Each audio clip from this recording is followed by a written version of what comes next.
Together with Hannah, we were thinking it would be good to maybe flash a few of the elements of the hype of the maker movement and what might evolve out of it. So first of all, thought to bring in Mark Hatch's maker movement. This is the first time it was used in 2005, part of Make Magazine's communications at the time, and set up these values that a lot of people do relate to and share. And people have used this in very different ways, from education to consumption to selling more to selling less. It's kind of served a lot of different people. And in that sense, it's really kind of difficult to call this thing maker movement, because it's not got a central organizational committee, and it's not everyone sharing things in order to do the same targets or the same aims. It's a method.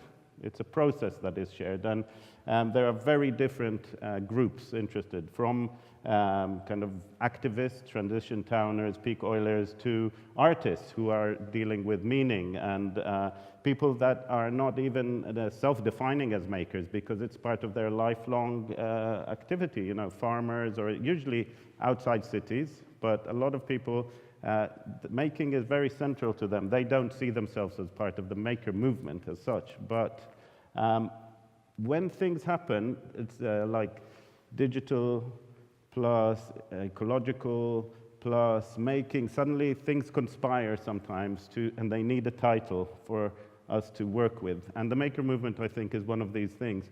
So it's kind of come up and has been useful, but is it still useful? And should we maybe think about this wide umbrella as maybe being too wide already, and time to kind of focus back on what does that mean for each of the different agendas.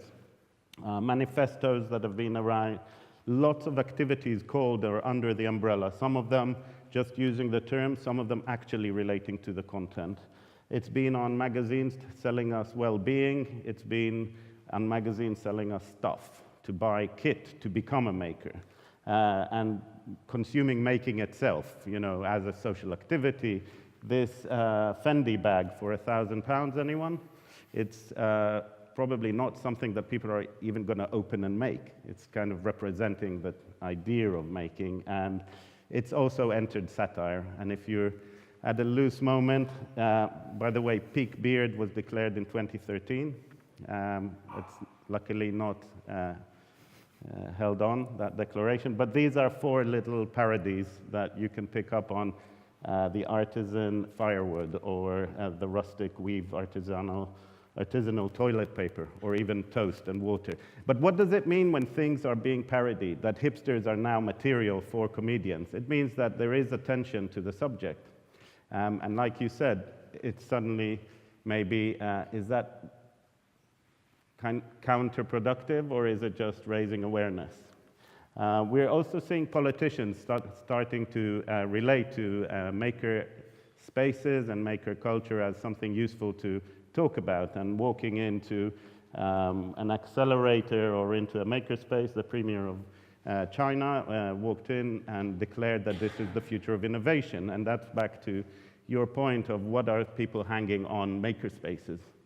What is being promised? And this declaration of we are now in the 3rd industrial revolution, and making itself is at the heart of it, in that sense that together with the way that Industry 4.0 and digital platforms are enabling new ways of distributing, new ways of collecting data, new ways of selling, new ways of manufacturing, and new ways of distributing, means that the relationships between the manufacturer, the designer, and the user are in flux now. And when we think about these 3, for a long time, there was last 20 years, maybe more, there's been a big distance between the user and the maker. That didn't used to be the case.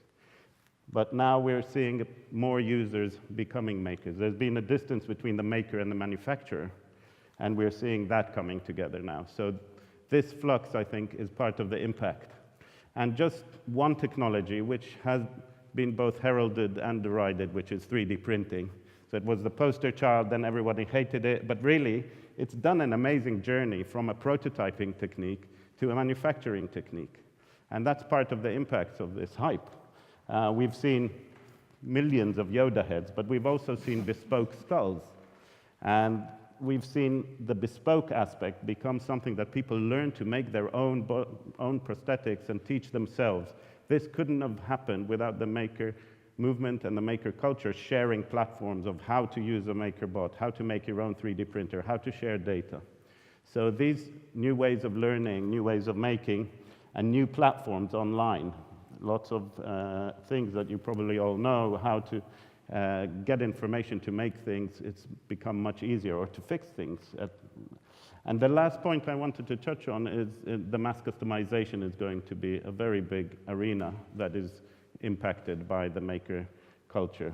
Mass customization and the relationship with makers is something that is in big flux, and bigger companies are looking at customization and mass customization, and we know that maker spaces are going to play a big part in enabling people not just to customize things on a screen, but physically make parts that suit them. Sharing economy, another element, and retail. We're seeing retail responding, IKEA, Levi's, and Burberry's Maker House. These are all things that are relating to maker movement, but they will trickle down to bigger industries. The first repair shopping mall was opened in Sweden. We've heard about it last week, I think. And we're seeing all these behaviors change. And the role of makerspaces, I think, and we can maybe start from there, because they are going to, I think, to discover that they can do things that we haven't thought about. So beyond innovation and skills, they are good for community, for education, for creating safer environments. They're good for dealing with bigger circular economy, for instance, bigger ideas. One of the areas that we've looked in is kind of how maker programs are being used by museums or by municipalities to engage people with citizenship beyond the issue of manufacturing. And the engagement is not only with making or for making, it's through making. And I think that's kind of one of the bigger impacts that we will see, is that making is being used to engage people with other things. And cities are beginning to understand that. Paris has declared 600 million euro for what they call the Arc of Innovation, 40 new maker spaces that will feed innovation and community building. Barcelona, Shenzhen, other cities are. So the people setting up maker spaces are no longer a group of people sharing tools or sharing a space. It's very different players, and I think that's a big impact.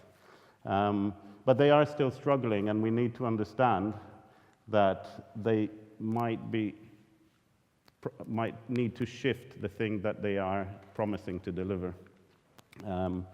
And in that sense, this is a piece of research that is online, so I'm not going to go into it, about different drivers and models of makerspaces. But I think what I don't have here is the new making rooms, which should be part of this. So I'm going to just jump to the last point about these new roles that making is serving, and to kind of maybe position this for the discussion about, so where are the impacts that we are looking for?